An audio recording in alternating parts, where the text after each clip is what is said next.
Bonjour à tous et à tous et bienvenue sur ma chaîne dédiée à l'immigration au Canada. Dans cette vidéo, je vais vous parler de la liste officielle des établissements qui offrent l'exemption des droits de scolarité supplémentaires à partir de l'automne 2023. Comme vous le savez déjà, depuis quelques mois, l'immigration du Québec avait annoncé un programme qui permettra aux étudiants étrangers qui désirent étudier au Québec à partir de l'automne 2023 de payer les mêmes droits de scolarité qu'un étudiant québécois. Ainsi, les étudiants qui veulent étudier dans le domaine des technologies de l'information, dans le domaine du génie de l'ingénierie, dans le domaine de la santé et des services sociaux, dans le domaine de l'éducation et des services de garde éducatifs à l'enfance sont admissibles à ce programme-là. Donc, les autres conditions d'admissibilité, c'est d'être étudiant international inscrit dans un établissement d'enseignement admissible, être inscrit à temps plein dans un programme d'études en français. Donc, il faut que la langue d'enseignement principal soit le français et que les secteurs d'activité que j'ai nommés soit votre secteur d'études. Et aussi, il faut que vous étudiez dans une université qui se trouve à l'extérieur de la communauté métropolitaine de Montréal. Donc, c'est ce qui définissait les conditions d'admissibilité à cette bourse d'exemption-là. C'est les seules informations qu'on avait en date d'aujourd'hui. Mais depuis quelques jours, la liste officielle est enfin sortie et on a plus de détails liés à cette bourse d'exemption-là. Donc, si on commence par les informations qu'on ne savait pas et qui vont en fait tout changer, le principal, c'est que il y a un nombre limité d'exemptions des droits de scolarité supplémentaires. Donc, nous, à l'époque, ce qu'on pensait, c'est que tous les étudiants étrangers qui étaient admissibles dans ce secteur d'activité-là allaient bénéficier de la bourse d'exemption. Mais avec la récente mise à jour, on se rend compte que ce sera sur une sélection de dossiers et que juste un certain nombre d'étudiants en feront partie. Je ne sais pas si c'est une tentative pour dissuader peut-être certains candidats ou non, mais en tout cas, en date d'aujourd'hui, l'information exacte, c'est que ce sera juste un nombre restreint de candidats qui auront droit à cette bourse d'exemption-là. Donc, ce n'est pas tous les étudiants internationaux qui y auront droit. Donc, c'est l'information en fait capitale qui ressort de cette mise à jour-là. Donc, tout le monde ne va pas bénéficier de cette bourse d'exemption-là. Ça va se faire sur une étude de dossier. Et donc, ça va nous ramener au deuxième point qu'on ne savait pas du tout. Donc, qui est que c'est l'université en question qui va choisir les étudiants. L'université, quand je parle d'université, c'est que je parle également du cégep. Donc, c'est l'établissement d'enseignement qui va choisir les étudiants auxquels il va octroyer les bourses d'exemption. Donc, il n'y a pas de demande à faire au niveau personnel. Donc, en étudiant votre dossier, l'université va vous offrir ou non la bourse d'exemption des frais de scolarité.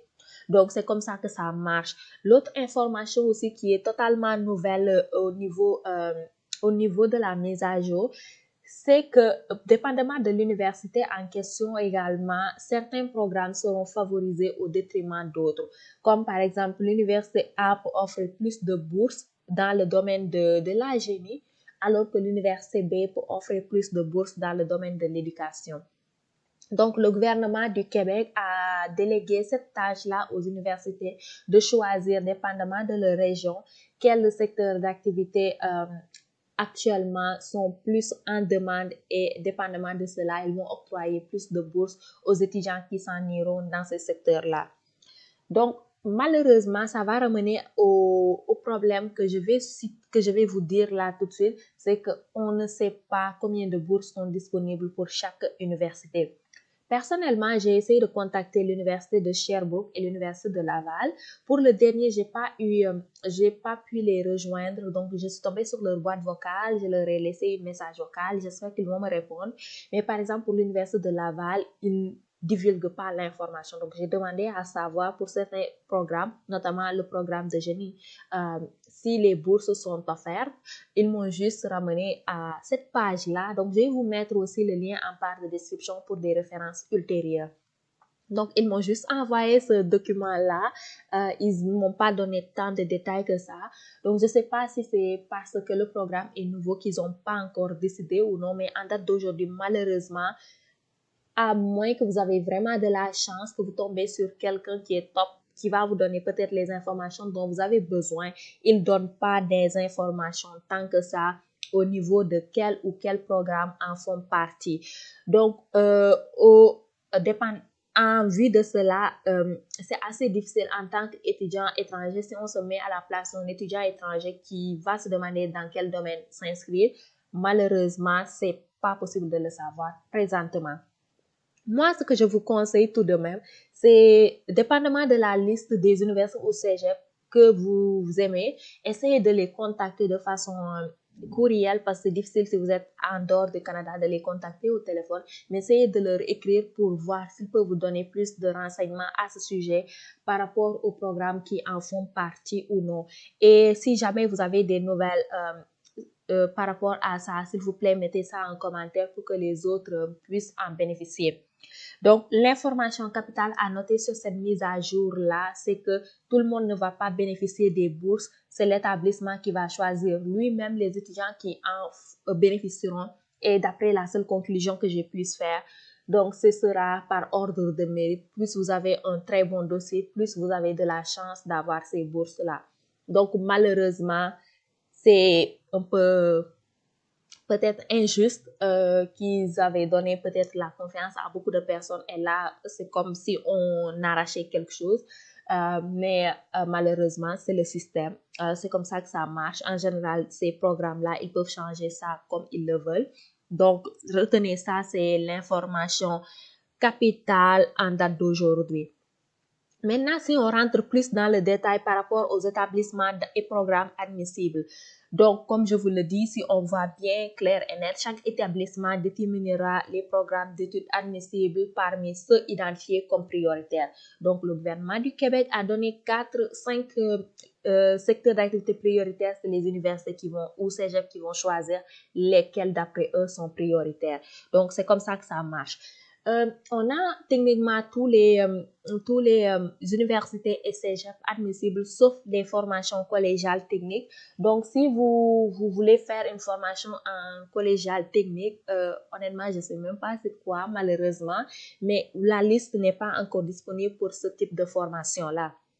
Mais si on commence, par exemple, si on rentre dans le vif du sujet, les formations universitaires qui sont admissibles, donc on donne juste le nom des universités. Donc, il y a l'Université de Québec en Abitibi-Témiscamingue, il y a l'Université de Québec à Chicoutimi, il y a l'Université de Laval, je ne sais pas par quel miracle c'est dedans, mais heureusement c'est dedans. Donc, les gens qui aiment l'Université de Montréal, de Laval plutôt, qui aimeraient étudier là-bas, vous pourriez avoir la chance d'avoir une bourse d'exemption. Je pense par contre que ce sera parmi l'un des universités où la compétition sera très rude.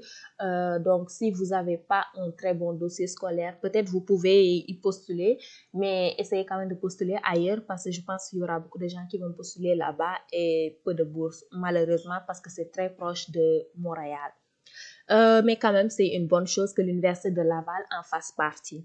À part l'Université de Laval, nous avons l'Université du Québec en Outaouais, il y a l'Université de Québec à Rimouski, il y a l'Université de Sherbrooke aussi, je ne sais pas par quel miracle, mais ça en fait partie aussi.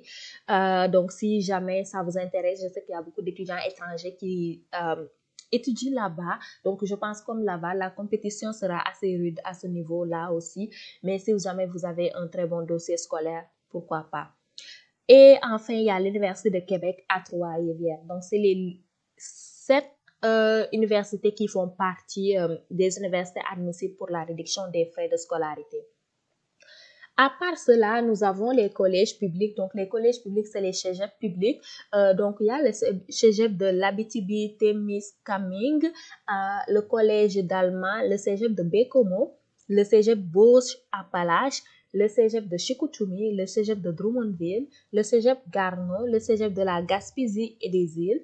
On a le cégep de Grande-Vie, le cégep de la Jonquière, le cégep de Lévis, le cégep de la Naudière à Joliette, le cégep de la Pocatière, le cégep de Limoilou, le cégep de l'Outaouais, le cégep de Matane, le cégep de Rimouski, le cégep de Rivière-du-Loup, le cégep de Saint-Félicien, le cégep de Saint-Hyacinthe, le cégep Saint-Jean-sur-Richelieu, le cégep de Saint-Jérôme, le cégep de Sainte-Foy, le cégep de Septile, le cégep, le collège plutôt de Shawinigan, le cégep de Sherbrooke, le cégep de Chorel-Tracy, le cégep de Thetford, le cégep de Trois-Rivières, le cégep de Valleyfield et le cégep de Victoriaville.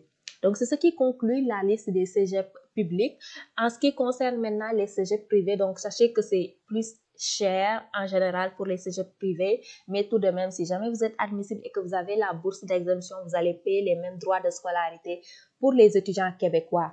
Donc, juste si vous n'êtes pas abonné, abonnez-vous parce que je vais faire plusieurs séries reliées à ça pour vous parler notamment des frais de scolarité des étudiants étrangers pour beaucoup de ces universités-là. Donc, n'hésitez pas à vous abonner pour suivre l'aventure.